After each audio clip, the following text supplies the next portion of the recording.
বন্ধুরা, যারা পোস্ট অফিসের ফিক্সড ডিপোজিট ইন্টারেস্টে খুশি নন, যারা আরও বেশি ইন্টারেস্ট খুঁজছেন ফিক্সড ডিপোজিটের জন্য, তাদেরকে বলে রাখি আপনাদের জন্য আমি এই ভিডিওতে অনেকগুলো অপশান এনেছি।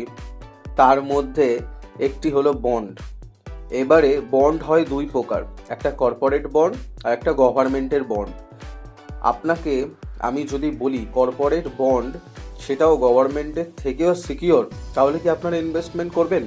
এবং সেটি 11 থেকে 12% রিটার্ন দেবে, এবং গভর্নমেন্টের মতো 5 বছরে লকিং করতে হবে না। তাহলে কি আপনারা সেই সমস্ত বন্ডে ইনভেস্টমেন্ট করবেন? যদি সেই বন্ডের নামটি জানতে চান তাহলে অবশ্যই চ্যানেলটিকে সাবস্ক্রাইব করুন, এবং বাকি আমি স্ক্রিনে দেখাচ্ছি। এটি কোনো প্রমোশনাল ভিডিও নয়। প্রথমে তোমরা এই অ্যাপে লগ ইন করলে দেখতে পাবে উপরে শো হচ্ছে 12% রিটার্ন। তারপর একটু নিচে এলে দেখবে হাই রিটার্ন বন্ডগুলো। এখানে দেখো উপরে রয়েছে ওয়েন্ট ক্যাপিটাল, সেখানে বছরে 12% করে রিটার্ন দিচ্ছে।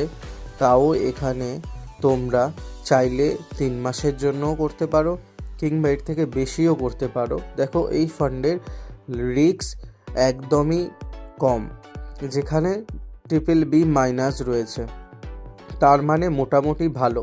এখানে তোমরা ন্যূনতম 49,000 টাকার মতো ইনভেস্ট করতে পারবে, এবং এটা তোমরা 23 মাস অর্থাৎ প্রায় 2 বছরের কাছাকাছি করতে পারবে, এবং 12% রিটার্ন হিসেবে। আরও নিচে গেলে দেখতে পাবে আরও কিছু ফান্ড রয়েছে, এখানে 11.25% ইন্টারেস্ট দিচ্ছে, এবং সেখানে তোমরা ইনভেস্ট করতে পারো বিভিন্ন সময়ের পিরিয়ডের জন্য। দেখো স্ক্রিনে দেখাচ্ছে তোমাদেরকে 13 মাসের জন্য তোমরা ইনভেস্ট করতে পারবে, এবং এই বন্ডটা সব থেকে রিস্ক কম, যেটার রেটিং দেওয়া রয়েছে এ। এখানে দেখো কতজন কত টাকা ইনভেস্ট করে রেখেছে। তার সব থেকে বড় কথা, এই প্ল্যাটফর্ম প্রত্যেকটা বন্ডে 2% করে নিজেরা নিজেদের টাকা লাগিয়ে রাখে, তাতে ইউজারদের সুবিধা ক্ষেত্রে। এবারে তোমরা দেখো এখান থেকে তোমাদের টাকা অনুযায়ী তোমরা ইউনিট কিনতে পারবে। অর্থাৎ তোমাদের যদি 10,000 টাকা বাজেট হয় তাহলে 10,000 টাকার মতোই তোমরা কিনতে পারবে। এবং দেখো 49,266 টাকা তোমরা যদি ইনভেস্ট করো তাহলে কত রিটার্ন দাঁড়াচ্ছে।